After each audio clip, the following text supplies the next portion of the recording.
السلام عليكم ورحمة الله وبركاته. ازيكم حبايبي؟ عاملين ايه؟ يا رب دايما تكونوا بخير وبسعادة وبأحسن حال. بحبكم في الله، بشكركم جدا من داخل مصر ومن خارج مصر. اهلا وسهلا بكل حبايبي. وجودكم في قناتي وفي حياتي طبعا ده شرف ليا وتاج على راسي من فوق.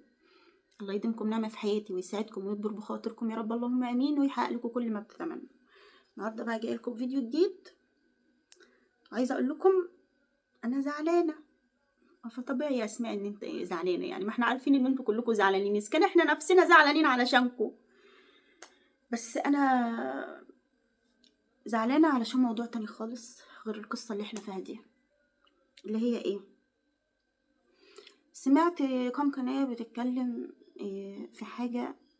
انا والله عايزه اقول لكم بالفعل انا ما شفتهاش بعيني، لان طالما انا زعلانه مثلا من حد معين، ما بحبش ان انا افضل مثلا يعني ادور وراه، او اشوف بيكتبوا له ايه، ولا هو رد ايه، ولا الكلام ده. ليه يا اسماء؟ ده المفروض يعني في ناس لما بتزعل من حد تشغل نفسها بيه قوي، فبتدور وراه بتشوف في ايه عشان تطلع وراه اخطاء او كلام من ده.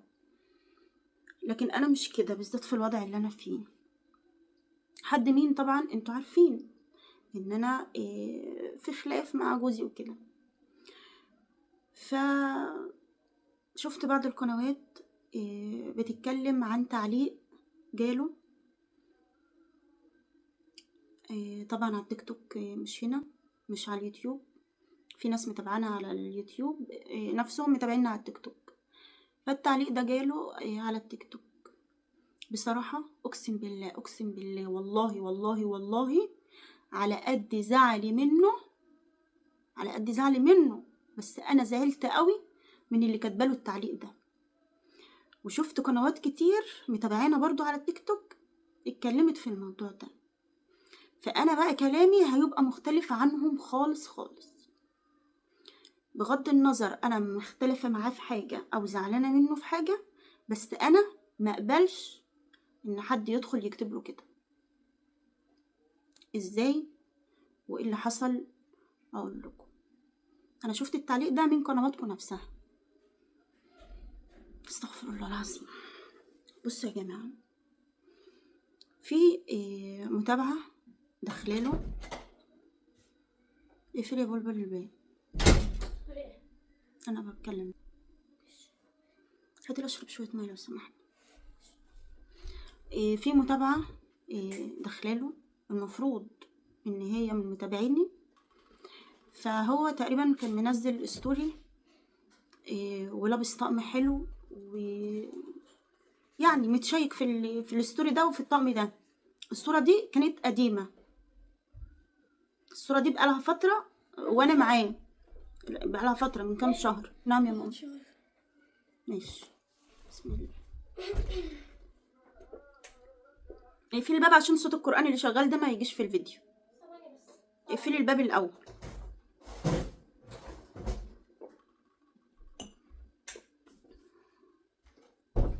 طلعي هدومك قبل ما تدخلي. انت داخله ازاي؟ داخله تاخد شاور من غير هدومها؟ طب ينفع؟ طلعي هدومك وخدي الفوطه وانت داخله. المهم كاتباله على الصوره دي، على الستوري دي، صوره حلوه طقم شيك وستوري براحته ما ينزل اللي هو عاوزه. المهم اللي زعلني ايه؟ اللي زعلني ان انت داخله تقولي له شوف اسماء كانت منضفاك ازاي، شوف وانت مع اسماء كنت لابس وشيك ونضيف ازاي، كلام من ده يعني. وان انت ما تستاهلش اسماء وكلام من ده. طبعا المفروض عليا ان انا افرح لحاجه زي دي؟ لا طبعا. انا زعلت قوي قوي قوي ان واحده تكون من متابعيني وبتحبني تدخل تكتب له كده. اولا هو لسه جوزي، غير كده حتى لو مش جوزي وما حصلش نصيب وكل واحد راح لحاله، انا ما اقبلش ان حد من متابعيني او حد بيحبني يدخل يغلط فيه. انت لو بتحبيني ما تدخليش تغلطي فيه. اولا لو جينا نتكلم ده، شوفوا انت مع اسماء يا هاجر لو سمحت اقفلي الباب. لو جينا نتكلم شوف انت مع اسماء كانت منضفاك ازاي ولابس ازاي، هقول لكم ما اسماء دي يا جماعه زوجه زي كل زوجه، واحده ست زيها زيكم. يعني المفروض عليها والواجب عليها اما بتبقى مع جوزها مسؤوله عن نظافته الشخصيه، مسؤوله عن لبسه، مسؤوله عن اكله، مسؤوله عن شربه، مسؤوله عن نظافه بيتها. فانت فاكره اما تدخلي تقولي له كده انت كده هتفرحيني؟ بالعكس، انا شايفه ان انت كده بتحاولي تخليه يبقى فيه يعني ايه، يعني لو في مشكله بينا والواحد زعلان او شايل، لا انا هشيل اكتر. ده شوف الناس يعني كل واحد ومخه بقى، وكل واحد وعقله، وكل واحد وتفكيره. ممكن حد يفكر، شوفي الناس اللي متابعينها واللي بيحبوها بيغلطوا فيا وبيقولوا عليا. انا ما اقبلش بكده طبعا. والله والله والله الكلام ده انا من ساعه ما شفته وشايفاه على فكره بقالي امبارح او امبارح يعني اليومين دول، وقلت انا هطلع اتكلم في الموضوع ده وارد في الموضوع ده. ليه؟ لان ما بقاش مجرد كومنت مكتوب على التيك توك على منصه تانية غير اللي احنا عليها، لا ده بقى مجرد فيديوهات بتتعمل على كام قناه وبيتكلموا في حاجه زي دي. يعني لو على قد كومنت وخلاص واتكتب وهو رد عليها برضو ما غلطش فيها، قال لها كل اللي اقدر اقوله لك حسبي الله ونعم الوكيل فيكي، عشان انت ضايقتيه، هو حقه انت ضايقتيه، حقه ان هو يقول حسبي الله ونعم الوكيل فيكي. وحاجه ما تفرحنيش، اللي بيحبني ما يغلطش في اي طرف يخصني باي شكل من الاشكال، حتى لو في بينه وبينه خلاف، والشخص ده انا لسه على ذمته، يعني انا مراته. وانت رحت تقولي له ده انت شوف اسماء كانت منضفاك وعامله لك ازاي وعامله لك ازاي، فده واجب عليا انا، واجب. يعني انت تحبي ان هو تشوفي جوزي مبهدل ولابس وحش، يبقى التقصير من عندي. صح يا جماعه ولا انا غلطانه؟ كل ست بيت مش مسؤوله اصلا عن جوزها، مسؤوله عن لبسه، مسؤوله عن اكله، عن شربه، عن نظافه بيته. مش ده واجباتنا احنا؟ يعني واجبات كل ست كزوجه، زي ما في برضه واجبات على الراجل. انا بتكلم علينا احنا كستات. اي نعم في واجبات تانية على الراجل، هو اللي مسؤول عن بيته، مسؤول يشيل مسؤولية بيته ويشيل مسؤولية مراته، مسؤولة عن حاجات كتير. ده حاجة معروفة، الراجل له مسؤوليات والست لها مسؤوليات. فانت بتتكلمي في حاجة انا مسؤولة منها، فدي حاجة فرض عليا وواجب عليا، ومينفعش تدخلي تكلميه وتقولوا له كده. بصراحة انا زعلت، خلافي معاه في جنب وزعلي منه في جنب، وان انت تغلطي فيه في جنب، حتى لو كل واحد راح لحاله. مش ان انا بس زعلانه دلوقتي علشان هو لسه جوزي ولا انا لسه على ذمته، لا، حتى لو كل واحد راح لحاله. ما اقبلش وما احبش ان حد يدخل يغلط فيه.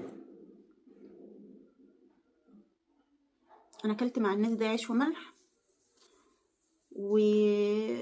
وبيننا كل الاحترام، وبيننا حاجات حلوه كتير، فلا تنسوا الفضل بينكم.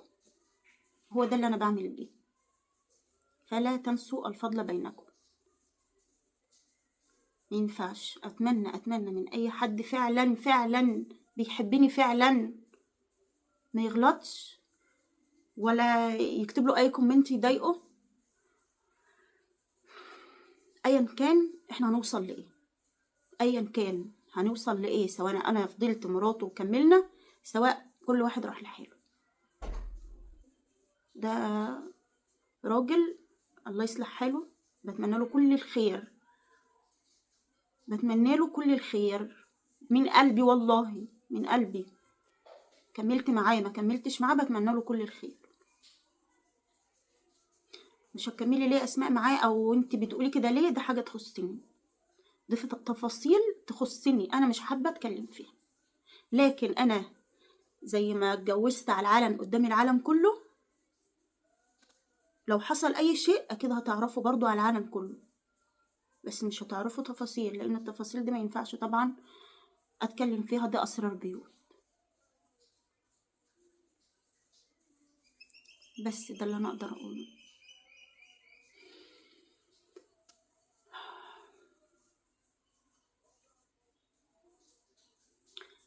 الناس دي يا جماعة واقفة جنبي، الناس دي واقفة جنبي، اهله ناس كويسين ومحترمين وواقفين جنبي، وناس بتعرف الصح من الغلط، وهو انسان كويس ومحترم وكل حاجة. بس في خلافات بينا كعيشة وكحياة، وفي حاجات احنا مش عارفين نتفق فيها، في حاجات احنا مش عارفين نتفق فيها مع بعض.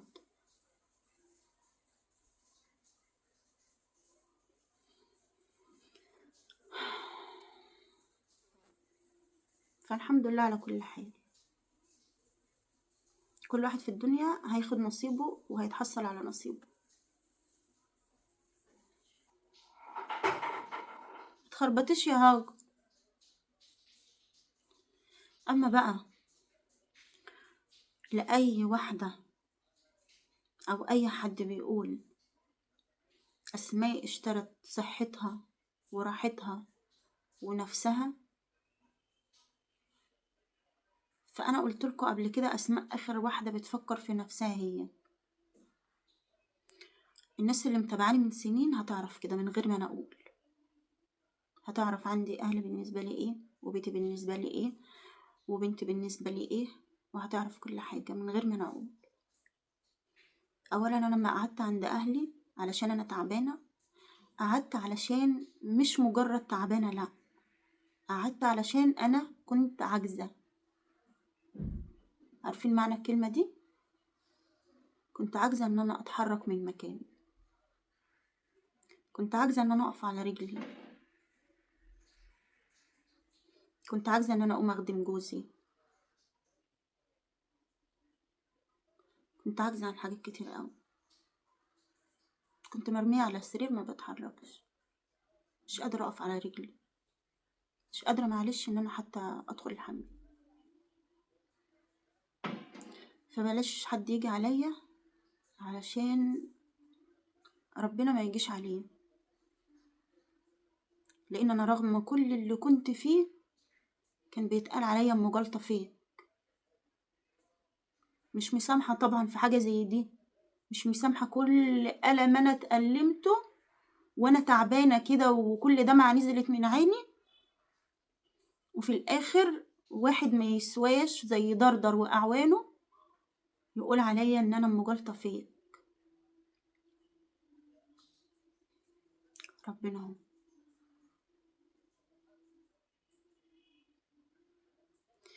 ومش كده بس، طبعا انتوا عرفتوا وسمعتوا كل حاجة اتقالت عليا.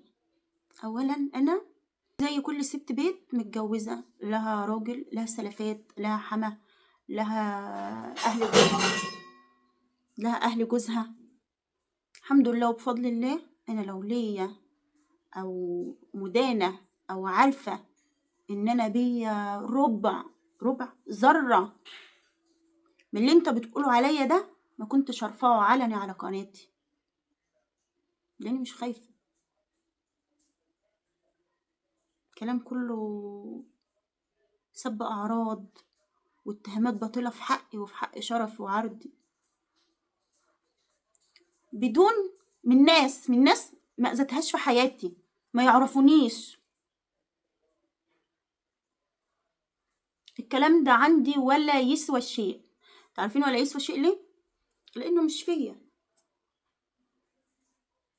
ليا حما، ليا سلفات، ليا اهل من جميع النواحي، سواء اهل ماما بابا، اهل جوزي، ليا جيران، ليا ناس كتير قوي قوي عارفاني. فالكلام ده لو هز شعره مني ما كنتش انشره، اقوله تعالوا شوفوا الراجل ده بيقول عليا ايه، لانه لو صح يبقى انا كده باكد على نفسي، ما كل اللي حواليا بقى عارفينه فاخاف. صح. اتبليت عليا قلتوا عليا كتير أوي كلكم كلكم كلكم. واللي اسمها رورو دي اللي ما تعرفنيش دي، ولا عمري اتكلمت معاها ولا اعرفها.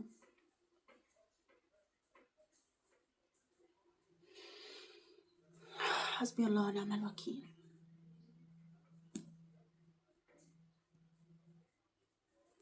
انا مش عارفه الناس دي ايه. طبعا يا جماعه في ناس عندها يعني زي ما يكون ايه تشابك في الاسماء او كده، بالنسبه لريري وبالنسبه لرورو. فدي حاجه ودي حاجه، دي واحده سببت اعراض، لكن التانية دي بتحلل الفيديوهات او بتنقد او كده زي ما بيقولوا. لكن في فرق بين سببت اعراض وبين ان حد بيحلل فيديو او بينتقد في حاجة معينة باحترام. وانا ليا عتب عليها، لان عرفت ان الست دي طالعة على منصتي. كل واحد طبعا حر، كل واحد حر. منصتي دي يعني بيتي، قناتي كنت حرة فيها، بس انا لما ادخل بيتي سبب اعراض يبقى انا كده بوافقه على افعاله وعلى اللي هو بيعمله. انا ما عرفت دخلت على اللايف بتاعك وسمعته وسمعت كلامها. يشهد ربنا اللي هنقف عنده كلنا حفاية عراية بين ايادي الله ان الست دي كذابة، لان اتكلمت في حاجات بتقول ان هي إيه محكية لها في الخاص. منهم نقطة اللي هي إيه احمد اخويا واخد ماما وماما واخده ايلين معاه علشان يروحوا يشوفوا الولد، علشان كل شويه تقول له خدي البت، اصل البت غيرانه. انت يا ستي انت ما عندكيش بنات؟ اولا اليوم اللي انت بتتكلمي فيه ده ما كانش ماما لوحدها، ده كانت العيله كلها. كنت انا وشيماء اختي، وكان شريف معانا، وكان بابا واحمد اخويا وماما وهجر بنتي وايلين. اللي هو اليوم يا جماعه اللي كنا قلنا لكم احنا رايحين فيه نشوف ركان كان في العيد، بتقول ان احنا رايحين واخدين البت معانا علشان كل شويه ندي البت لاحمد، تقول شوف بنتك بتعيط غيران. كذابه، ما حصلش. احنا كلنا كنا رايحين عشان كانت فرصه بالنسبه لنا ان احنا نشوف ابن اخويا، ولا كان جوزي موافق ولا كان جوز شيماء موافق ان احنا نروح. وكنا ايامها في بيت حماتي اليوم ده وبنتكلم في الموضوع ده، وحماتي قالت طب عدوها المره دي، مره تانية ابقى روحوا طالما هما مش عايزينكم تروحوا. قلنا لها لا، مره تانية احنا هنعرف ان احنا نشوفه مره تانية ولا لا؟ انتوا عارفين هما ما كانوش عايزيننا نيجي ليه ولا عايزيننا نروح ليه عند الناس دي؟ علشان اللي بيتقال عليهم كل يوم في قناه حقائق. كان بيطلعوا برضو يستهزئوا بجوزي العنب ومش عارفه ايه علشان يعني شريف كان بيروح بيشتغل يعني في مزارع فاكهه وكده. هو الراجل اللي شغلانته طالما شريفه تعبوا. كانوا بيطلعوا برضو يقولوا على جوزي كلام وحش، وبيطلعوا يقولوا على احمد جوز اختي كلام وحش، علشان هم عارفين ومتاكدين ان الناس دي اصحاب القناه دي ما كانوش عايزيننا نروح عندهم. بس احنا اتخانقنا برضو وعملنا مشكله ورحنا علشان كانت فرصه بالنسبه لنا ان احنا نشوف ابن اخويا. طلع ان احنا رايحين المفروض كنا نسيب احمد لوحده مع الولا علشان يعني لما يعرفوا بعض مواويل بقى مواويل كده، على اساس احنا كل ما نعوز نشوفه بنجري نروح نشوفه ولا ايه؟ انتوا بتسمعوا الكلام ده من طرف معين كده، اللي هم عايزين. احنا مش مانعين نشوف الولد، احنا مش مانعين. كله كلام كله كلام، بس نجينا بقى للفعل لا، مانعين بقى. مرت ان لبس ابن اخويا لسه موجود جوه اهو بتاع العيد، ما راحش ليه؟ علشان اخويا قال انا هاجي اكشف على ابني واشوف في ايه، ولو الدكتور قال لي واكتب لي الروشته ب5000 جنيه انا هجيبها وقبل ما تخلص هجيبها تاني، محدش يجيبها الا ابني.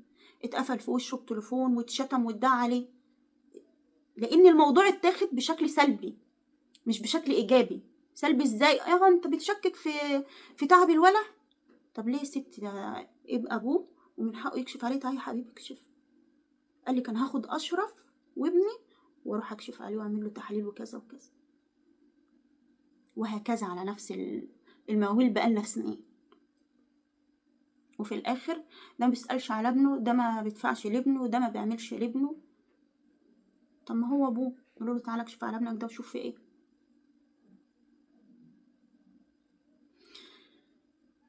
انا اعرف منك يا ريري برضو ان انتي على علاقة بيهم على الخاص، يعني بتسمعي كتير، وده كده كده انت بتسمعي من طرف واحد، وفي كلام ما ينفعش يتقال على العين. وانا عذراكي لان اللي انا بشوفه منهم على العام اللي منه 95% كذب، فما بالك في الخاص بقى.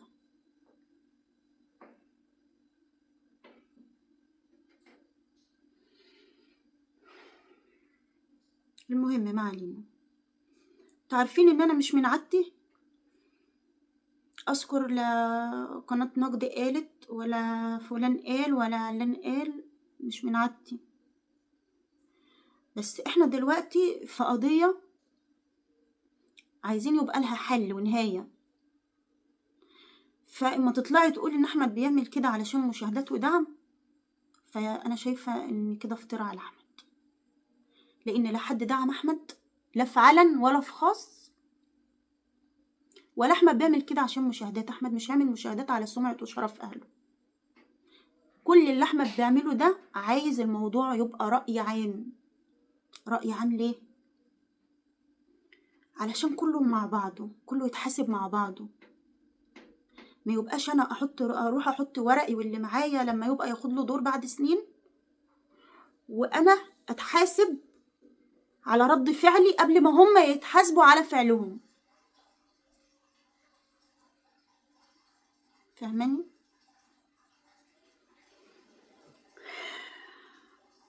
بس مش هقول اكتر من كده، لاني انا واحده ست زيها وزي اي ست، ما اقبلش على نفسي. اللي ما قبلوش على نفسي ما قبلوش على غيري، اللي ما قبلوش على نفسي ما قبلوش على غيري. بس انا قلت قبل كده ان طالما الواحده مش حابه تكمل او حابه الانفصال خلاص وده تم، يبقى كل شيء نصيب. وقلت قبل كده احنا اسوأ ناس في الدنيا، مش احنا احسن ناس، لا احنا اسوأ ناس في الدنيا، وكل واحد راح لحاله. فمش من حقك تعملي كده، مش من حقك تعملي قناة لما اخويا يتجوز وتطلعي تسبي فينا وفي اعراضنا، وعايزة تحاسب اخويا على رد فعله. اللي احمد اخويا بيعمله ده بقول انا عايزة اتحاسب قبلهم، ما قالش ده هم ظلموا وهم فيهم وعليهم وانا مش متحاسب، لا، قال كله يتحاسب. ولولا اللي احمد بيعمله ده الموضوع مش هيبقى رأي عام، وهو ده اللي هو عاوز يوصل له.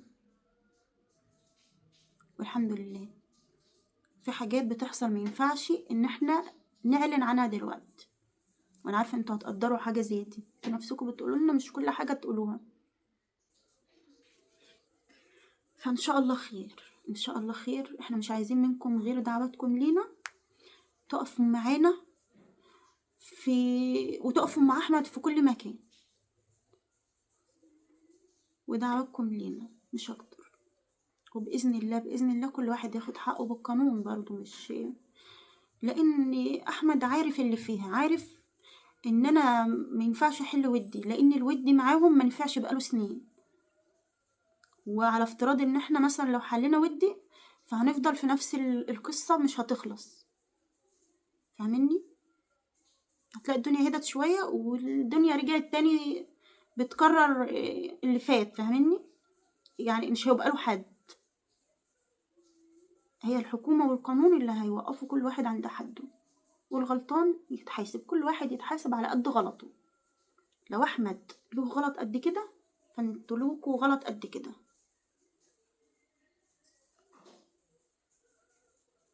مش عايزه اطول عليكم الفيديو اكتر من كده. يا ريت الحاجه الاساسيه اللي انا طالعه لها، اللي هو يا جماعه اللي يحبني ما يغلطش. مش هقول لكم في حاجه تخصني، لا، حتى لو ما عادتش تخصني. وفي الاول والاخر كل شيء في الدنيا بيبقى اسمه نصيب، محدش عارف لسه نصيبه فين، ولا حد عارف لقمة العيش دي بيروح هياكلها فين ويجي. كل شيء مقدر ومكتوب. بس بفكر اطلع معاكم لايف، ايه رايكم؟ فكرت فيها امبارح، كنت عايزه اطلع لايف مع ان انا مش من محبي اللايفات. بتشوفوني بالسنين ما بطلعش، فين لو شفتوا لي لايف؟ فانتوا ايه رايكم نطلع مع بعض لايف، نتكلم شويه وكده يعني، ولا ايه؟ ولا بلاش؟ احنا برضو يعني مش هنتكلم في حاجه مينفعش نتكلم فيها، لا، انا بقول ندردش مع بعض يعني. فلو كده قولوا لي في الكومنتات. بصراحه مش عارفه ليه انا ما بحبش اللايفات يا جماعه. مش عارفه، مش واخده عليها. المهم قولوا لي برضو يعني لو عايزين نطلع معاكم لايف النهارده ماشي، بكره ماشي، بظروفها يعني. قولوا لي، هستنى رايكم. وما ننساش برضه احط لكم اللينك بتاع القناه الاحتياطيه بتاع جمهوريه احمد وامل، اللي ماما وبابا قايلين عليها امبارح في الفيديو بتاعهم. في قناه احتياطيه يا جماعه عاملينها لجمهوريه احمد وامل، هيبقى اسمها جمهوريه احمد وامل برضه، بس جنبها رقم 2، عشان لا قدر الله لا قدر الله لو في اي مشكله في القناه دي هتلاقوهم معاكم برضو على جمهورية أحمد وأمل، بس هيبقى رقم 2. هحطلكوا اللينك في تعليق مثبت، اللي مش مشترك فيها يشترك وينورنا هنا.